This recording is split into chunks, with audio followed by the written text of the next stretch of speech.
Good morning, yogis. Today we are going to work on a very modified version of our yoga push-up, or the beginnings of our chaturanga. So I've got my block long ways.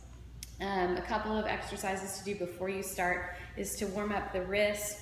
So maybe take the backs of the hands towards the wrist, give them a couple good rolls, maybe even place the tops of the hands towards the floor, something like that, just to get the wrists moving a little bit, especially if they're stiff or anything like that.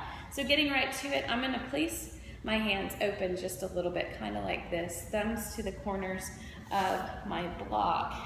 So the height of the block is gonna depend on you. So think about drawing your belly up, finding the spine nice and long. I'm on my knees here. Think about drawing forward a little bit so that the shoulders are almost over the wrist. I'm gonna spike my feet up towards the ceiling, pointing my toes up, and I'm gonna keep my feet as much together as possible. So I'm gonna lower halfway down, elbows are going to point back behind me, and shoulders are gonna drop down my back body.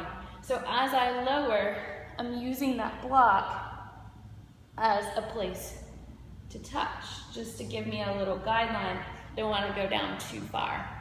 I wanna be able to do this several times, pushing back up, really creating some space between my shoulder blades, and perhaps even looking up.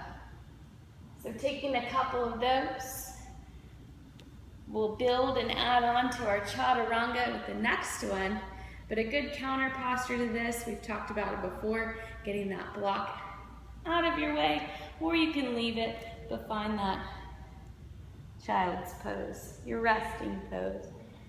You can either keep your legs parallel with the long edge of your mat, or you can work the knees wide, toes together, and sit back and enjoy a child's pose.